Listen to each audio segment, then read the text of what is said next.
Estados Unidos despliega su mayor portaaviones en el Caribe en medio de la tensión con Venezuela. La maniobra del Comando Sur de los Estados Unidos asegura que busca desmantelar organizaciones criminales como el Tren de Aragua. Nicolás Maduro sostiene que lo que busca Washington es provocar un cambio de régimen y su número 3 confirma que están preparando un despliegue militar. Vamos en breve por todos los detalles de esta historia. Soy Jenny Pérez aquí en Berlín. Destacamos. El Pentágono ordena desplegar el USS Gerald Ford en el mayor portaaviones de los Estados Unidos en el Mar Caribe, inmediatamente después que anunciara un nuevo ataque en el Mar Caribe con 6 muertos contra una supuesta narcolancha.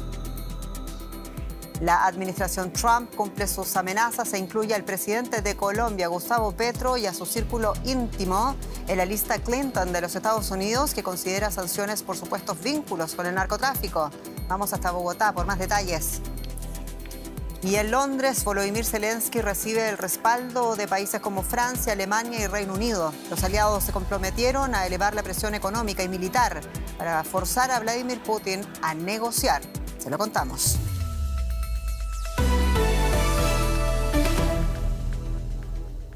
El Pentágono anunció el despliegue en el Mar Caribe del portaaviones Gerald Ford, el mayor de la flota de los Estados Unidos. Esto en medio de la escalada de tensión con Venezuela por los ataques militares contra lanchas de supuestos narcotraficantes. El secretario de Guerra, Pete Hegseth, anunció que el ejército estadounidense hundió otra lancha con 6 narcoterroristas en aguas del Mar Caribe. Según Hegseth, operaba por el Tren de Aragua, una organización considerada terrorista por los Estados Unidos. La cadena CNN asegura que Trump está evaluando atacar instalaciones de producción de cocaína dentro de Venezuela. Y mientras tanto, el responsable de defensa venezolano, Vladimir Padrino López, confirmaba preparativos de las fuerzas militares venezolanas, subrayando la importancia de alcanzar, dice, el punto óptimo de coordinación y preparación de todo el Estado frente al despliegue naval estadounidense en el Caribe. Cuando el Pentágono difundió estas imágenes en las que asegura que se ven embarcaciones dedicadas al narcotráfico, las tensiones aumentaron en el Caribe. Pese a las críticas sobre la legalidad y la ética de atacar en aguas internacionales, Donald Trump asegura que está salvando miles de vidas estadounidenses al enfrentarse, según él, al ISIS del hemisferio occidental. Aunque insiste en que no busca una guerra. No creo que necesitemos una declaración de guerra. Simplemente vamos a matar a la gente que trae drogas a nuestro país. Vamos a matarlos. Van a estar muertos, ¿de acuerdo? Sus palabras han generado más inquietud en Venezuela.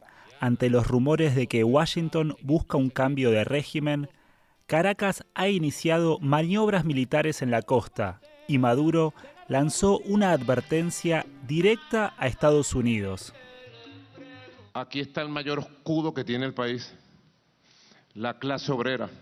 No se movería un alfiler y se declararía una huelga general, insurreccional, revolucionaria de la clase obrera campesina en las calles hasta que se retomara el poder para hacer una revolución aún más radical.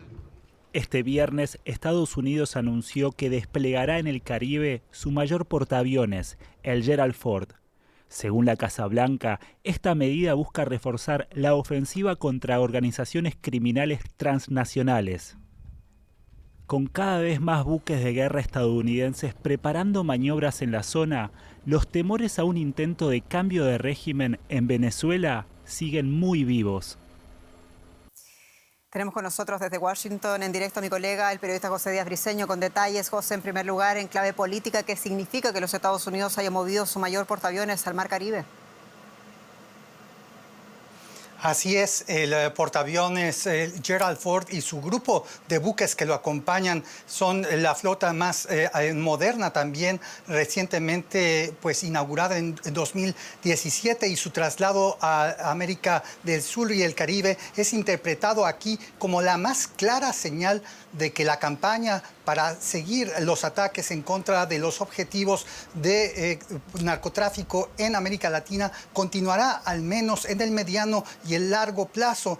Hay que decir, en estos momentos el portaaviones Gerald Ford está en el mar Adriático y tomará semanas para que llegue a aguas del Caribe. Y sin embargo, aquí también se está interpretando esta medida como quizá una equivocación por parte del presidente Trump al pues no tomar en cuenta las matrices de riesgo estratégico y descuidar con el movimiento del portaaviones Ford desde a otras regiones que necesitan del apoyo directo de Estados Unidos. Estamos hablando de Europa, en Medio Oriente y también de la pues amenaza china en el Pacífico. Y es por eso que hay muchas preguntas sobre si la amenaza del narcotráfico debe ser pues enfrentada con militares y no con aplicación de la ley.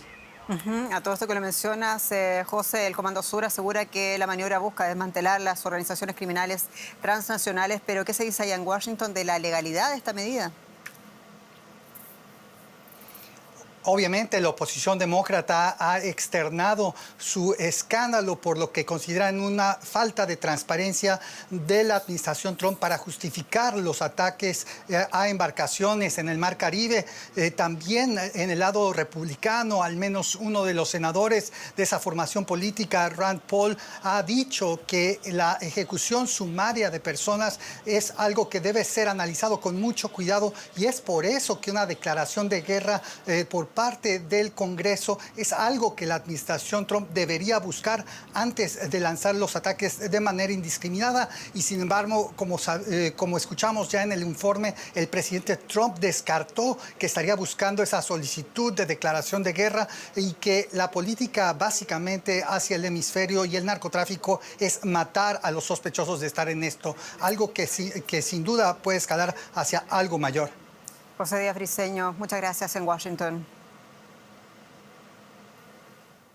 Y queremos ampliar esta noticia también en Caracas, con mi colega Elizabeth Hostos. Elizabeth, saludos. Y bueno, decíamos también que aumenta la inquietud del lado venezolano. ¿Qué dijo Vladimir Padrino López de lo que llamó los preparativos del despliegue militar venezolano?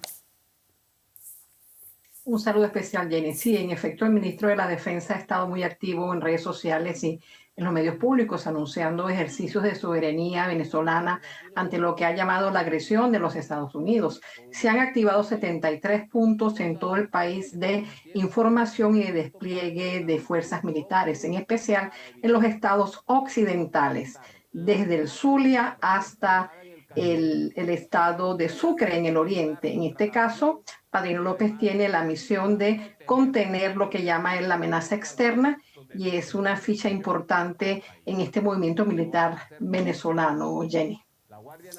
Elizabeth, ¿y cuán grande es el nerviosismo a esta hora en el Palacio de Miraflores? ¿Qué se sabe de los planes de negociación con el gobierno de Trump? El mismo Maduro ha reconocido que tiene contactos con el embajador de Estados Unidos asignado en Caracas.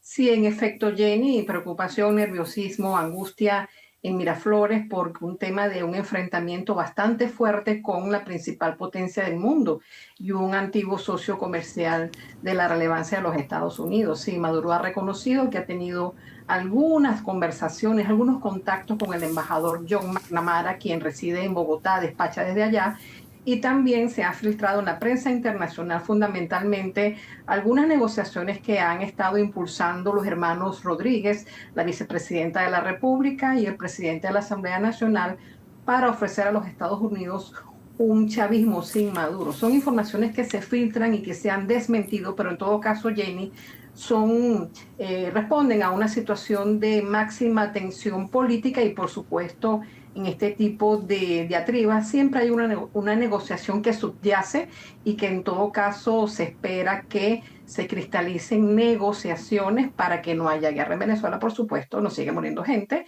y para que se dirima la diatriba política y el tema electoral, que es como que la clave fundamental de la actual división en Venezuela y el actual conflicto con los Estados Unidos. Jenny. Difíciles tiempos. Elizabeth Oso, muchas gracias en Caracas.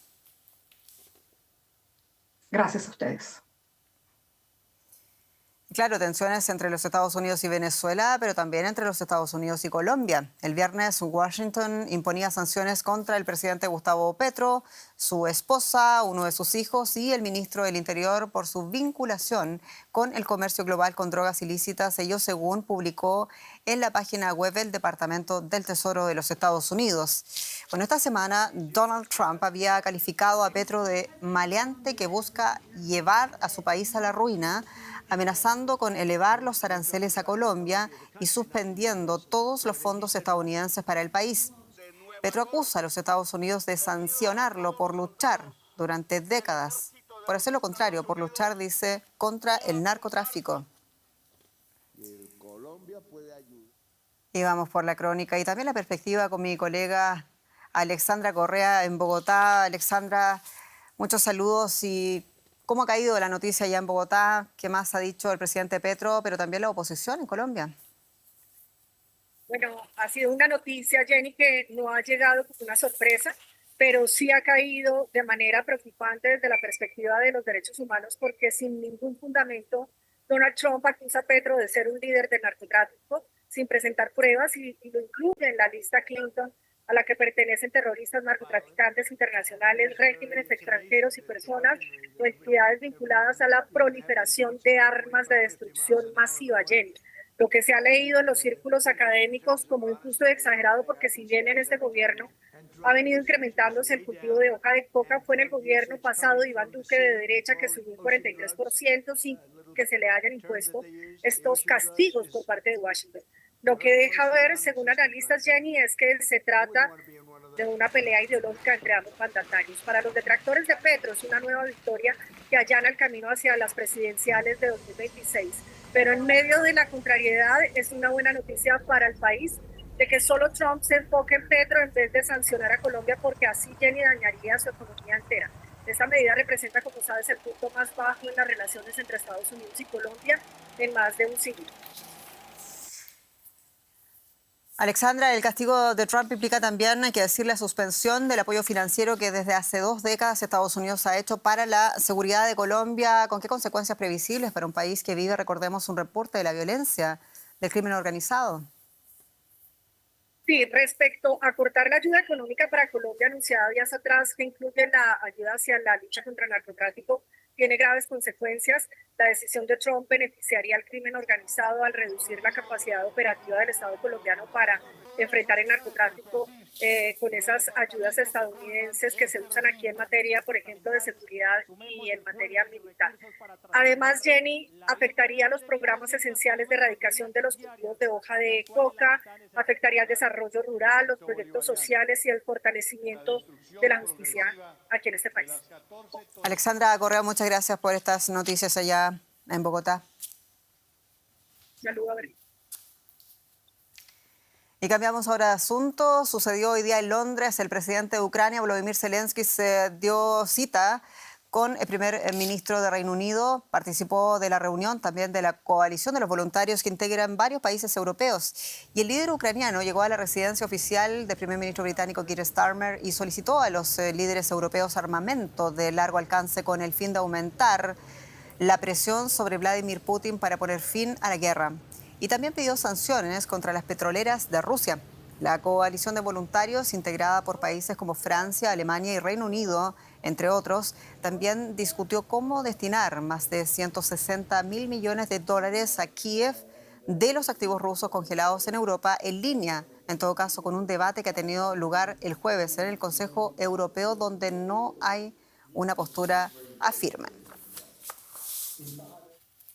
Y Keir Starmer volvió a repetir que es vital apoyar a Ucrania tanto ahora como, dijo, cuando termine la guerra. Escuchemos. Mantendremos la presión militar sobre Putin con el despliegue de capacidades de largo alcance.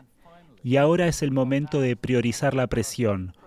Continuaremos trabajando en garantías de seguridad que incluyan una fuerza multinacional en Ucrania para mantener una paz duradera cuando finalmente llegue ese día, porque el futuro de Ucrania es nuestro futuro.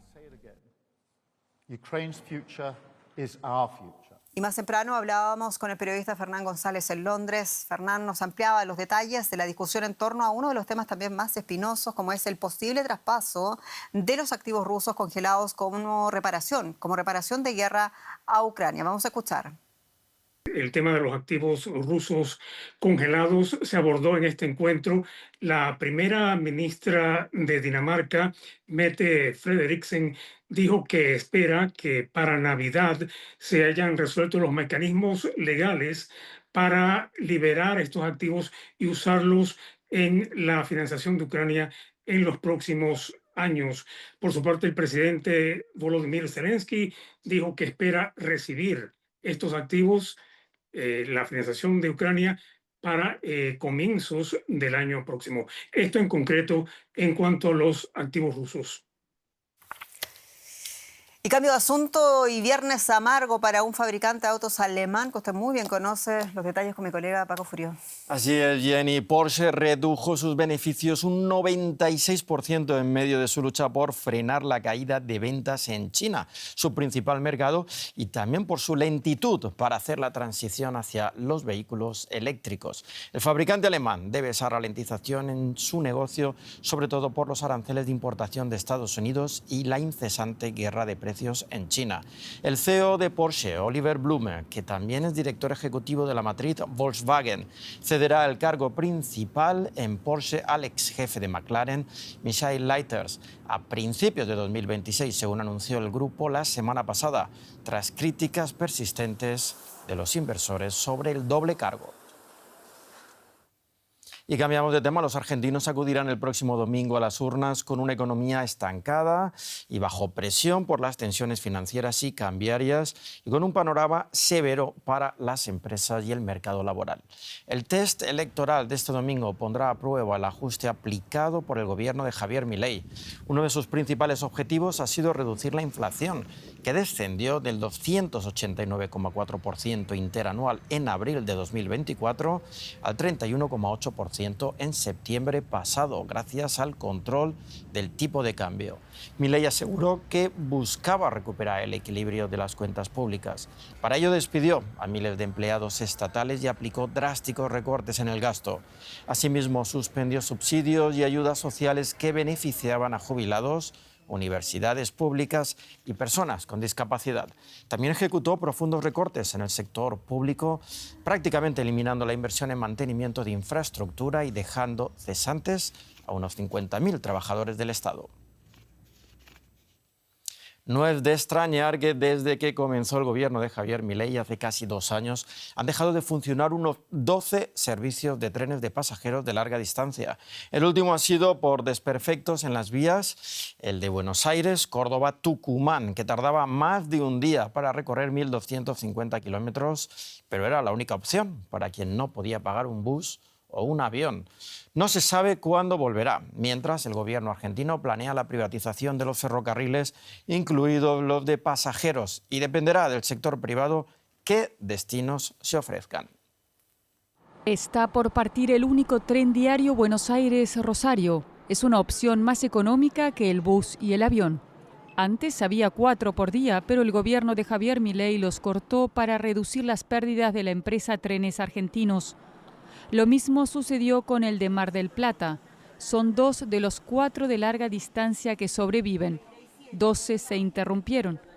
Este mes se suspendió el Buenos Aires-Córdoba-Tucumán por el estado de la vía. Este experto ferroviario no cree que vuelva. El gobierno cancela los servicios, no efectúa las obras de mejoramiento ferroviario en los principales corredores del país y el servicio se cancela sin ningún plazo de restitución. Esos servicios no van a volver, y si vuelven van a volver con tiempos muy poco competitivos, que ya lo venían siendo. El tren tardaba más de un día en recorrer los 1.250 kilómetros que separan Buenos Aires y Tucumán. Pero muchos pasajeros lo tomaban, como este empleado que viajaba a trabajar en la construcción. Lo veo más seguro y lo veo más cómodo. No es solamente que va de una punta a la otra sin detenerse en ningún lugar, sino que hace todos pueblos intermedios que la gente se baja. En el bodegón tucumano, su antiguo dueño, ahora jubilado, cuenta que llegó de Tucumán en tren, huyendo de la pobreza, y lo ha usado muchas veces más en lugar del bus. Hay muchas familias que tienen hijos numerosas, que no pueden pagar un colectivo por la escasez de plata que hay. Entonces el tren es más barato. Uno de los clientes también iba en tren a Tucumán a ayudar escuelas rurales y señala que muchos lo usan para venir a los hospitales de Buenos Aires. El tren facilita a la gente hasta hacer un simple tratamiento. Hoy por hoy las grandes enfermedades que existen, como el cáncer, males que afectan a los chicos, no pueden tener tratamiento en otros pueblos. Pero uno de los diputados de La Libertad Avanza, el partido de Milei, justifica la cancelación de servicios de trenes argentinos. Es una de las empresas que mayor cantidad de empleados tiene. Las prioridades del Estado han sido mantener el equilibrio fiscal. El diputado espera que pronto se ponga en marcha la privatización de la empresa, aunque no está claro qué servicios de pasajeros incluirá. La privatización contempla la rentabilidad del empresario que adquiera la empresa y por supuesto creo que dentro del pliego estará la prestación de un servicio tan importante como es el tren de pasajeros. El líder del sindicato de conductores advierte que por los bajos salarios, 7.000 empleados ferroviarios se han acogido a retiros voluntarios. Sospecha que se busca liquidar los terrenos ferroviarios. Lo único que quieren trabajar es con los trenes de carga. Cerrar ramales significa destruir la industria ferroviaria, significa hacer negocio inmobiliario con los empresarios amigos o del Círculo Rojo, no sé cómo será, pero no, el tren de pasajero no da ganancias. Mientras tanto, el gobierno argentino no aclara cuándo volverá el tren Buenos Aires-Córdoba-Tucumán. Habrá que ver si en las próximas semanas se reparan las vías y vuelve el tren de Buenos Aires a Córdoba y Tucumán. Y después, con la privatización de trenes argentinos, si se mantiene o reduce aún más el servicio de pasajeros. Y seguimos aquí en Argentina. Es así porque el domingo es una cita clave en este país. Decíamos que más de 36 millones de argentinos y argentinas van a votar este domingo para renovar la mitad de la Cámara de Diputados y un tercio del Senado. Bueno, es una elección que podría ser también clave para los próximos 2 años del gobierno de Javier Milei. Uno de los sectores que aspira a conquistar el partido de Milei es el 3% más joven del padrón electoral. Se trata de adolescentes de 16 y 17 años que pueden sufragar por primera vez. Los jóvenes entre 16 y 17 años pueden votar en Argentina desde 2013. Primero, ellas fueron clave para impulsar el aborto legal y luego ellos para el ascenso al poder de Javier Milei en 2023. Pero ahora crece la apatía. Estas jugadoras de hockey del Club Lanús, suburbio de Buenos Aires, no saben a quién votar este domingo en las elecciones de congresistas. No lo averigüé todavía, no lo pensé. Me gustaría probar la experiencia, todavía no fui, y también por tener mi voto.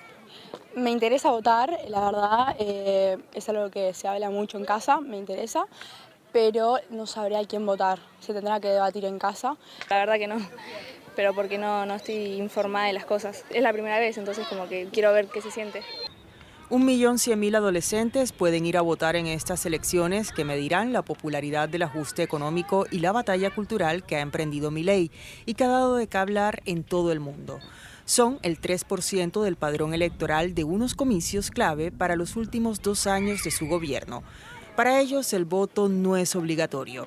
Por ejemplo, este atleta no votará. No por un tema de que esté en contra de todo, sino porque no tengo mucha idea general, digamos, de todo. Es como que escucho siempre, no sé, de un lado escucho sobre Cristina, del otro sobre Milei, del otro sobre tal persona, entonces es como que no tengo mucha idea. Cristina Fernández de Kirchner es la expresidenta argentina inhabilitada y condenada a prisión domiciliaria por corrupción. Su partido, el peronista, busca vencer a los libertarios de Milei el domingo. Algunos adolescentes votarán peronismo, como este jugador de hockey que se recrea con fútbol. Critica a Milei por dar un recital de rock mientras pide deuda a Estados Unidos y ajusta jubilaciones y hospitales pediátricos. Todo por TikTok, Instagram, por redes sociales se ve hermoso hasta que uno lo pone en función y este país te das cuenta que no es tan fácil hacer las cosas. Mis amigos hoy en día no piensan igual que antes capaz decían sí Milei, hoy ya no. El sociólogo y antropólogo Pablo Semán detectó hace 4 años el idilio de la juventud con Milei por su discurso antipolítica, pero ahora advierte la frustración. Milei durante un tiempo representó ese lugar mítico que es este se salva.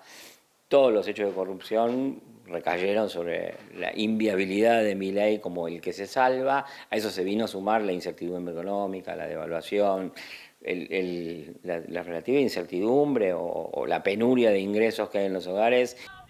Semán escucha cada vez más adolescentes que dicen no pueden confiar en la política sino solo en sí mismos y sus familias. Habrá que ver si este domingo entre ellos y también entre los adultos crece el ausentismo antipolítica a la hora de votar. La entidad supervisora de los medios de comunicación de Etiopía ha suspendido a 9 periodistas, colegas de Deutsche Welle, y les ha ordenado dejar temporalmente de trabajar en el país africano. Las detenciones de periodistas en Etiopía, que el próximo año celebra elecciones generales, están provocando una creciente preocupación. Desde 2018, unos 30 trabajadores de prensa fueron encarcelados y las detenciones van en aumento desde hace meses. Analistas advierten que los intentos del gobierno por controlar la información política en los medios amenaza la libertad de prensa conseguida con tanto esfuerzo en un país desgarrado por guerras y conflictos internos.